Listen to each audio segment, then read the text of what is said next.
جیسے وہ تھوڑی دیر پہلے کسی کا خون پی کر آئی ہو۔ میں نے محسوس کیا کہ مجھے دیکھتے ہی عورت کا چہرہ پہلے سے زیادہ روشن ہو گیا اور اس کی آنکھیں تارے کی مانند چمکنے لگی۔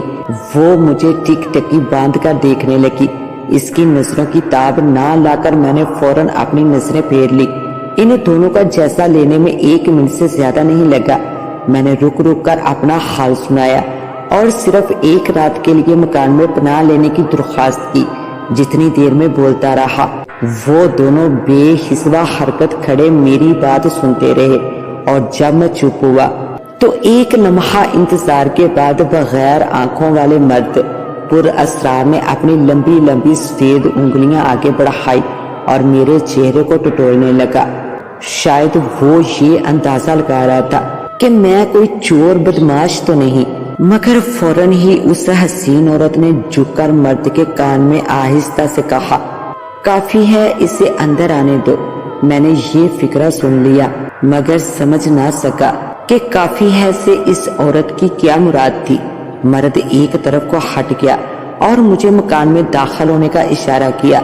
میں اس مکان میں رہنے والے ان 2 پر اسرار افراد کی شکل و صورت اور لباس اور انداز سے کس قدر سہم گیا تھا، تاہم اب میرے لیے مکان میں داخل ہونے کے سوا اور کوئی چارہ نہ تھا۔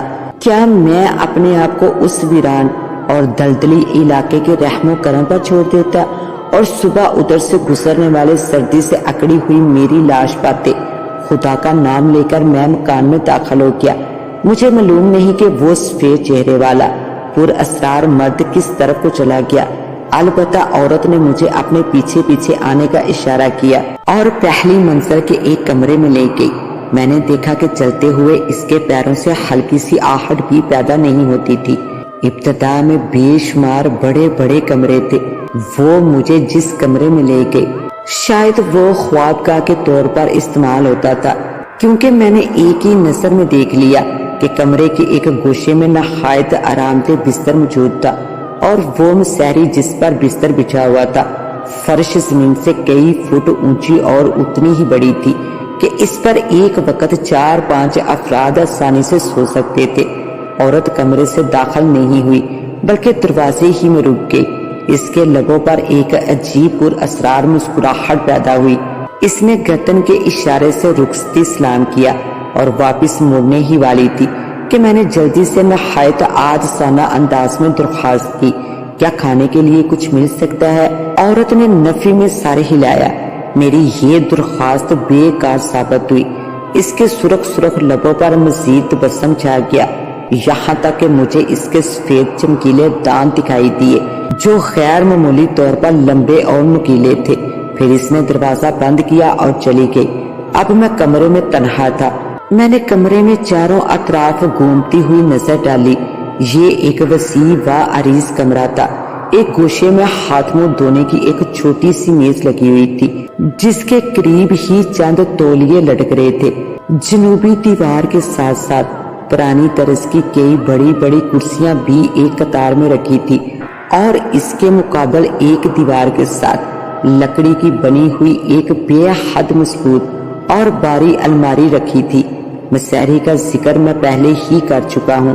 کمرے کی مغربی دیوار کے ساتھ کونے میں ایک ہی کھڑکی تھی جو مجھے بند دکھائی تھی، اور اسی طرف وہ دروازہ تھا جس سے میں کمرے میں داخل ہوا تھا۔ بستر کے قریب کونے میں تانبے کا بنا ہوا ایک نہایت وزنی اور کئی فٹ اونچا لیمپ بھی پڑا ہوا تھا جس پر گرد کی موٹی تہیں جمی ہوئی تھی۔